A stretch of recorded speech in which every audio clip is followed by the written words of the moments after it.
Galera, tudo bem? Professor Geraldo, GG, galera, dando continuidade à nossa aula de interpretação sobre a nossa lista do dia 17, tá bom? Você do ensino médio, terceiro ano, pré-ENEM, fica atento a essa aula. A gente vai dar continuidade, tá? No primeiro momento a gente falou sobre as questões 1, 2, 3, 9 e 10. Agora a gente vai para finalizar esse primeiro momento dessa lista e os outros 10 questões vocês façam em casa, tá bom? Vamos aqui para um texto que corresponde às questões 4 e 5, tá? Então tem uma série de instruções. Então tem aí enumerado 1, 2, 3, 4, 5. A gente vai observar cada uma atentamente, tá? Mais pausado, com mais concentração. Observe aqui. Dicas para evitar a disseminação de boatos e notícias falsas. A gente está no momento de fake news, então preste atenção. Saiba quando uma mensagem é encaminhada. Mensagens com etiqueta encaminhada, a gente vê muito isso em diversos apps, né, de comunicação instantânea, ajudam a determinar se seu amigo ou parente escreveu aquela mensagem ou se ela veio originalmente de outra pessoa, tá? Então você vê lá aquela seta e com a mensagem encaminhada. 2. Verifique fotos e mídia com cuidado. Fotos, áudios e vídeos podem ser editados para enganar você.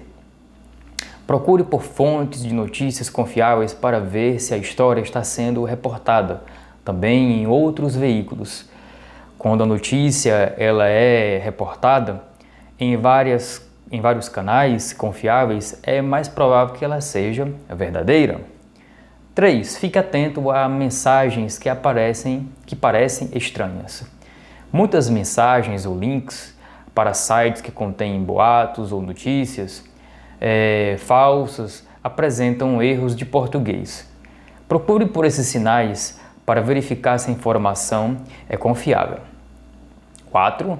Esteja atento a preconceitos e influências. Histórias que parecem difíceis de acreditar são, em sua maioria, realmente falsas. 5. Notícias falsas frequentemente viralizam. Não encaminhe uma mensagem só porque o remetente está lhe pedindo para fazer isso, tá? Então, muita atenção. 6. Verifique outras fontes. Se você ainda não tem certeza de que uma mensagem é verdadeira, faça uma busca online por fatos e verifique em sites de notícias confiáveis para ver de onde a história veio. E 7. Ajude a parar a disseminação. Não compartilhe uma mensagem só porque alguém lhe pediu. Se algum contato ou grupo está enviando notícias falsas constantemente, denuncie-os. E importante, se você sentir que você ou alguém está em perigo emocional ou físico, por favor, contate as autoridades locais de cumprimento da lei. Essas autoridades são preparadas e equipadas para oferecer assistência nesses casos, tá bom? Então tem uma série de instruções para você se precaver sobre a questão das fake news e notícias que podem modificar determinados comportamentos, tá? São características específicas do gênero textual lido, tá? Então você pode observar aí características particulares a esse tipo de texto. Bom, falando sobre esse tipo de texto, eu posso falar que isso trata-se de um texto injuntivo, tá? Mas professor, para que serve o texto injuntivo, né? Tem um argumentativo, tem um dissertativo, tem linguagem mista. O texto injuntivo, galera, semelhante à finalidade de instrução, tá? Ela induz a você, receptor, a proceder a determinados comportamentos, que pode indicar uma ordem, um pedido, um conselho, e eu coloquei aqui em destaque, orientar e persuadir o interlocutor, você, né, a gente que recebe essa mensagem, e apresenta na maioria dos casos verbos no imperativo, tá? Alguns casos de gênero textuais injuntivos, receita culinária, se você fizer errado, não vai dar certo. Bula de remédio, se você não seguir a prescrição médica ou a bula, também pode ter diversos efeitos colaterais. Ética e atitudes lícitas, né? Manuais de comportamento, de instrução, regulamento, editais de concursos, tá? Então a gente aborda que isso é um texto injuntivo. Logo, verbos no presente na letra A, verbos no presente na letra B, verbos no presente na letra E estão descartados, tá bom? A gente tem aqui letra C, verbos no imperativo, linguagem formal, estruturas linguísticas, descritivas e argumentativas, função emotiva da linguagem. Bom, é isso que descaracteriza a alternativa C, sendo a D a nossa alternativa correta, tá? Verbos no imperativo, comumente é assim que é abordado, tá? Linguagem denotativa, clara, objetiva, com a função de informar, tá? Linguagens, estruturas linguísticas descritivas e narrativas, função apelativa da linguagem, que é para mudar determinados comportamentos e segui-los, determinados comportamentos de fato éticos e corretos, tá bom? Então, questão 4, alternativa correta, letra D de dado, tá bom? Vamos para a próxima questão, a 5. As informações apresentadas permitem afirmar que no texto consiste em, galera, um roteiro com orientações para identificação de notícias falsas em redes sociais, principalmente os comunicadores instantâneos, tá bom? O qual ajudará os usuários a parar de disseminá-las, né? Então é uma série de orientações para que a pessoa não faça mais isso. Não apenas apertar o botão e ir lá fazer de forma errada, tá bom? Vamos para a próxima questão. Nós temos aqui a questão agora 6. E aí eu peço uma pausa um pouquinho, tá? Eu quero que você preste bastante atenção, você ainda não viu sobre esse poeta chamado Manuel Bandeira, tá bom? Poema Namorados, ele foi obra no ano passado do vestibular da UEMA, Maranhão, tá? Acompanhe comigo aqui. O rapaz chegou, aliás eu vou, quer que a gente acompanhe junto, tá? O rapaz chegou-se para junto da moça e disse: Antônia, ainda não me acostumei com o seu corpo, com a sua cara. Quero chamar a atenção aqui, ó, que está igualmente lá no texto original da obra de Manuel Bandeira, tá? A matéria de vocês talvez não esteja assim, mas eu coloquei para trazer essa identidade.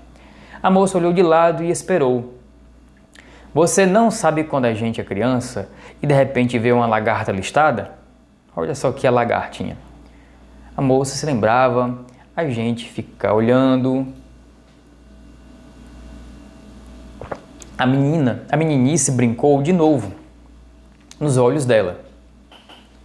O rapaz prosseguiu com muita doçura. Antônia, você parece uma lagarta listrada. A moça regalou os olhos, fez exclamações. O rapaz concluiu. Antônia, você é engraçada. Você parece louca. Uma lagarta listrada. Será que realmente era essa a personalidade, a figura da Antônia? Bora lá, galera. Falando um pouco aqui sobre a verificação, né? A questão 6 fala sobre a ocorrência de personificação no seguinte verso, tá? Agora eu vou voltar agora para minha tela, trazer aqui a câmera e eu quero explicar para vocês algo importante sobre esse momento de Manuel Bandeira. Bom, Manuel Bandeira é um dos expoentes da primeira geração do modernismo, poesia brasileira, tá? É um cara que não participa da Semana de Arte Moderna, ele tem uma doença muito grave, né? Ele convive com a tuberculose quase que toda a sua vida, tá? E ele tem aspectos interessantes, porque quando a gente chega no modernismo, as características nem tanto convêm a um certo autor, em si os seus temas desenvolvidos, tá? Então ele vai falar sobre a escrita poética, a metalinguagem, o desejo de fuga, de evasão, tá? Para uma pessoa que estava constantemente doente, com tuberculose, às vezes queria desejar até a morte em si, tá?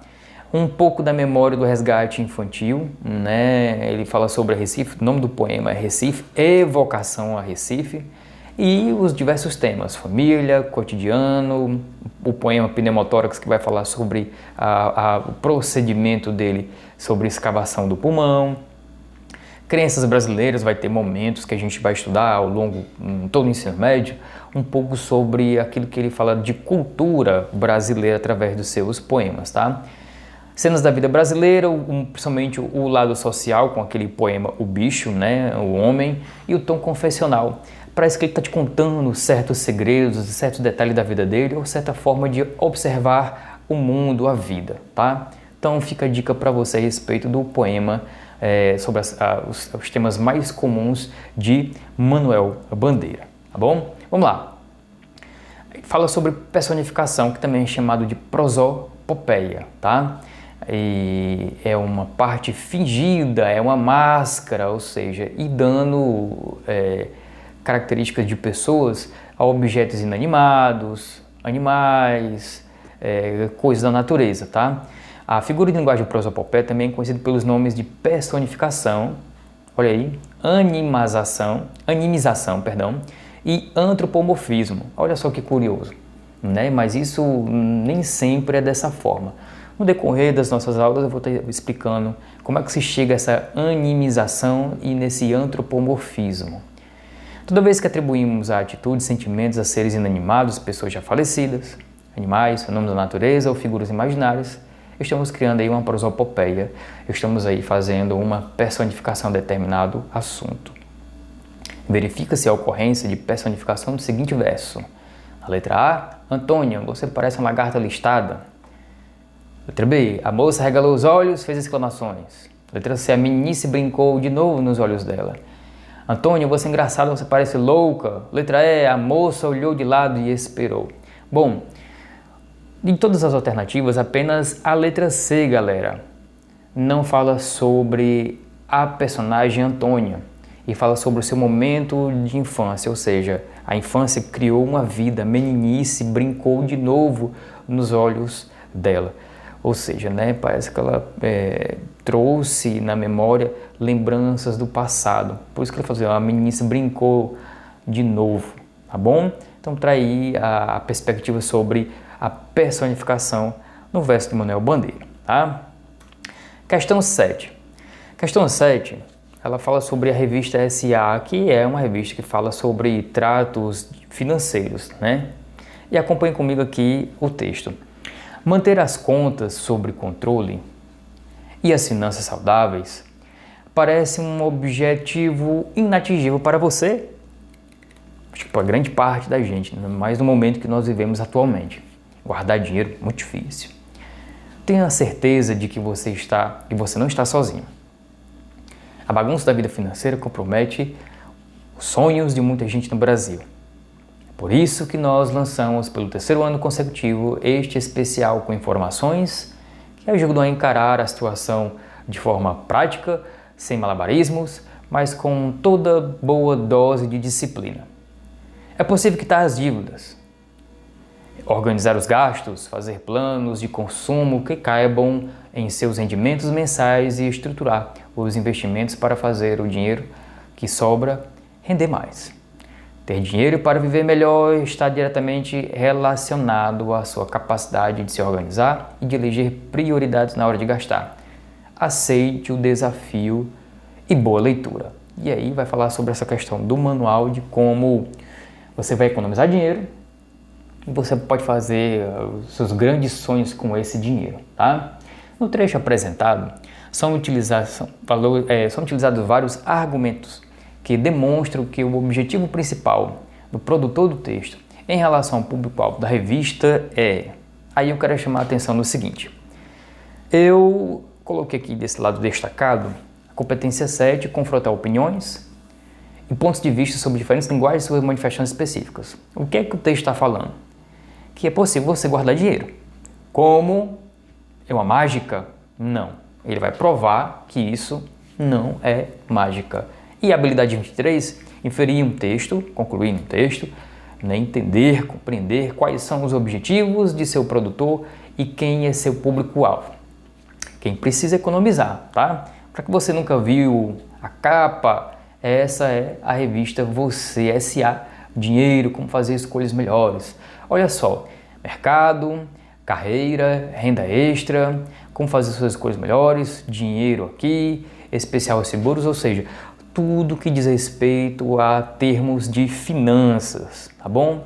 Então bora lá. Voltando aqui à questão, em relação ao público-alvo da revista, né, principal produtor, né, o objetivo principal do produtor do texto, conscientizar o leitor que ele é capaz de economizar. Levar o leitor a envolver-se com questões de ordem econômica. Na letra C, ajudar o leitor a quitar suas dívidas e organizar sua vida financeira. Persuadir o leitor de que ele não é o único com problemas financeiros. Ou letra E, convencer o leitor da importância de ler essa edição especial da revista, né? São utilizados vários argumentos que demonstram que o objetivo principal do produtor do texto tá se falando sobre a questão de economizar. Ele vai dizer, olha, lê esse manual pelo terceiro ano seguido, que eu garanto que você vai economizar dinheiro, tá? Então, letra E, alternativa correta, convencer o leitor da importância de ler essa edição especial da revista, né? Que ele aborda de novo, repito, o terceiro ano seguido, para que você possa conseguir economizar dinheiro, tá? Boa sorte para você, tá? Vamos lá. Questão 8. Nessa questão 8, eu quero que você acompanhe comigo aqui, principalmente na seta, de como vai ser lido esse infográfico, tá bom? Vamos lá. Primeiro aqui, homofobia no Brasil. Violência ocorre mais entre jovens e com agressores conhecidos. Então, nós temos aqui de um lado o perfil das vítimas e nós temos aqui do outro lado o perfil dos suspeitos, tá? Das vítimas, 67,5% dos homens são, de toda a porcentagem, né, de 100%, os que mais são agredidos pela sua escolha pessoal, particular, são homens. 6,1% não informado, 26,4% são mulheres, tá? Vamos aqui para esse outro lado. Dos suspeitos, 52,5% são homens que agridem as vítimas e 34,5% são mulheres, 12,9% não informado, tá? Orientação sexual. Olha só que curioso. Heterossexuais, homossexuais, bissexuais, não informados são agredidos.